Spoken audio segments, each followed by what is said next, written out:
I was not planning on making this the first video on my channel. I've been working on this shit for a month now, writing my scripts, recording, editing several videos. But then 2020 being it's most 2020, the topics of videos I was working on became instantly irrelevant. Just like that. I'm not really in the mood to pretend that everything is okay right now, and I'm pretty sure you either. I do not intend for this video to be a distraction from the real issues. See this more like a little break. If you've been arguing on social media all day with deniers and racists, that is not my accent, that's just me trying to trick the algorithm. If you're experiencing outrage fatigue right now, come hang out with me for a minute. Spoiler alert, this video is still going to be about the news and racism, but from an angle a little less inflammatory, and one that falls within my area of expertise, Instagram, and how people are capitalizing on Black beauty on Instagram, even now, with no regards to Black struggles whatsoever. I'm a model, I'm a Black man, and I'm on Instagram.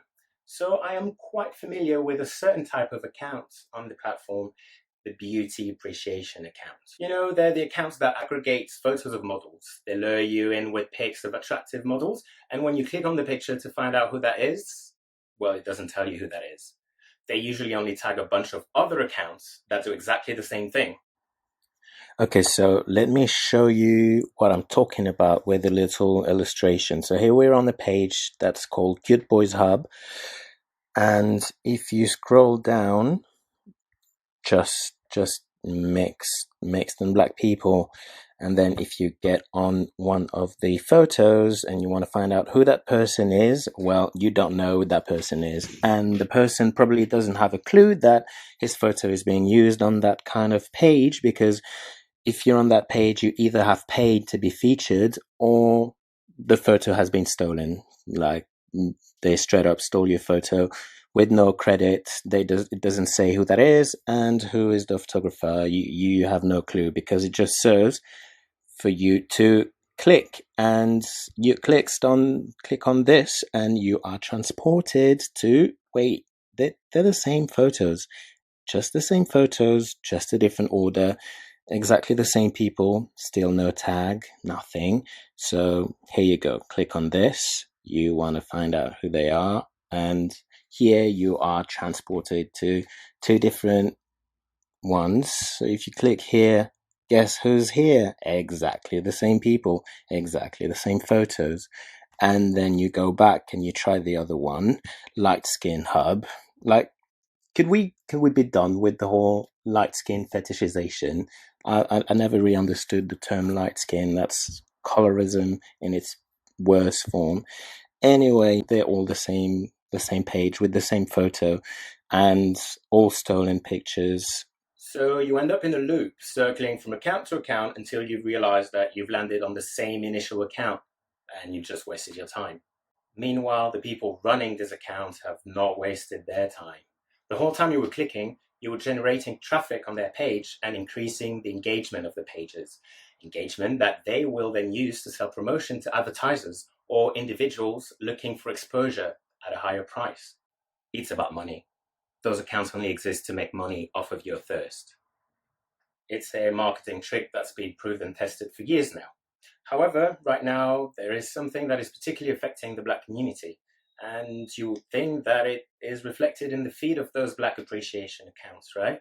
How can you engage in Black culture but stay silent when Black people are getting murdered? You would think. I don't know a single Black person currently active on social media who hasn't expressed that the current situation was affecting them in a way or another, because, you know, we're human beings. But what about those Black appreciation pages then?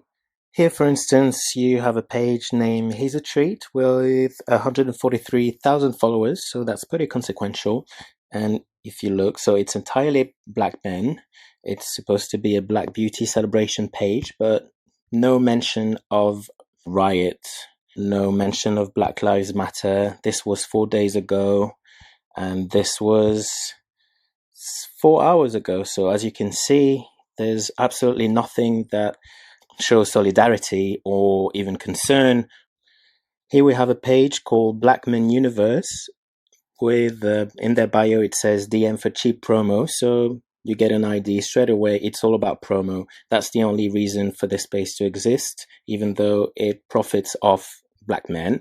But as you can see, there is nothing to show solidarity or concern about racism, oppression of black people. They're just cashing in the money. Whoever is running the page, they're still running their ads. Improve your credit. Still running their ads. This was 2 days ago, while there were riots and protests all across America and the world. This dude was still casually running his ads and pocketing money. Clean black men, not really sure what they mean by clean, but if that's clean of any sign of struggle, fight, riot, then that's definitely a clean page. You probably got the gist by now. So this page is Handsome Duties. At this point, I'm only just showing this so that I can tag them and call them out in the video. Exclusive hot guys, bunch of mixed race, light skin, no mention of Black Lives Matter, no solidarity, no concern for the community. DM for feature though. How can you have a page that claims to show appreciation to blackness and not have a word to say about what's going on and what's on everybody's mind, black or non-black? I'd understand if it affected you so much that you choose to remain silent about it and take a day off social media and process your emotions elsewhere. But this is not what is being displayed here. This is not respectful silence. This is effing business as usual. Those pages are still pushing for promotions and pocketing black people's money right now. I have been contacted by some of those pages in the past. They charge you between $50 and $150 for a shout out, usually across several pages that they own. And when you get to the payment methods, you realize that they are based in Italy, in India. Those black appreciation pages are not run by black people, and they do not care for black lives. They're here to capitalize on us on social media. Now look, I don't care if those accounts are run by black, white, Asian, mixed, men, women, but we have to acknowledge that their purpose is to profit off black culture.